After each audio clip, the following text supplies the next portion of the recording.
শেরপুরে মঙ্গলবার দুপুর থেকে বৃষ্টিপাত না হওয়ায় বিপদসীমার নিচে নেমেছে সব নদ নদীর পানি। এতে নদী পাড়ের মানুষের মাঝে কিছুটা স্বস্তি ফিরেছে, তবে এখনো পাহাড়ি ঢলের সংখ্যা পুরোপুরি কমেনি। নদী তীর ও বাঁধ রক্ষায় ৮,০০০ জিও ব্যাগ প্রস্তুত রেখেছে পানি উন্নয়ন বোর্ড। নানা ধরনের প্রস্তুতি নিয়েছে প্রশাসনও। এর আগে টানা বৃষ্টিপাত ও পাহাড়ি ঢলে নদীর পানি বেড়ে তলিয়েছিল ফসলি জমি।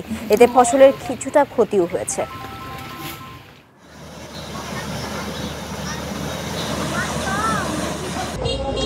তানিয়া, গতকাল দুপুর থেকে আজ সকাল পর্যন্ত ভারী বৃষ্টিপাত না হয় কিন্তু শেরপুরের সবকটি নদ নদীর পানি কমেছে। এখন পর্যন্ত সবকটি নদ নদীর পানি বিপদসীমা নিচ দিয়ে প্রবাহিত হচ্ছে। গতকাল সন্ধ্যা পর্যন্ত নালিতাবাড়ি উপজেলার চেল্লাখালী নদীর পানি বিপদসীমার 128 সেন্টিমিটার উপর দিয়ে প্রবাহিত হলেও আজ সকাল 9টার পানি উন্নয়ন বোর্ডের তথ্য অনুযায়ী কিন্তু চেল্লাখালী নদীর পানি বিপদসীমার 76 সেন্টিমিটার নিচ দিয়ে প্রবাহিত হচ্ছে।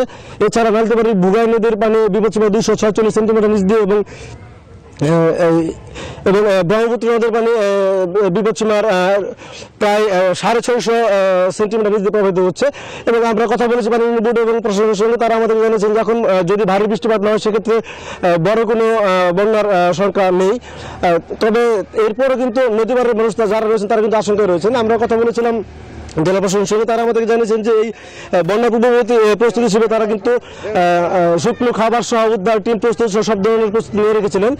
এবং পানি উন্নয়ন বোর্ড সব মিলিয়ে প্রায় 8,000 জিও ব্যাগ প্রস্তুত করে রেখেছিল। যদি কোনো নদীর বাঁধে ভাঙন দেখা দিত সেক্ষেত্রে তারা যাতে আপৎকালীন কাজ করতে পারেন সেজন্য তারা 8,000 জিও ব্যাগ এবং জনবল প্রস্তুত করে রেখেছিলেন। আমি যদি একটু জানিয়ে রাখি যে গতকালের পাহাড়ি ঢলের কারণে কিন্তু কিছু নদীর পানি সোমেশ্বরী সহ এবং জেনারেল কালোঘোষা নদীর পার উপচে কিছু পানি লোকালয়ে প্রবেশ করে এবং প্রায় 12 হেক্টর বোরো ধানের জমি কিন্তু পানিতে নিমজ্জিত হয়েছিল। আমরা কথা বলছি কৃষি বিভাগের সঙ্গে, তারা আমাদেরকে জানিয়েছেন যে এই পানি বৃষ্টিপাত কমে যাওয়ার কারণে পানি যদি দ্রুত নেমে যায় সেক্ষেত্রে হয়তো তত বড় ধরনের কোনো ক্ষতি হবে না। তো এই ছিল শেরপুর থেকে আমার কাছে এই বন্যার সর্বশেষ খবর। তানিয়া।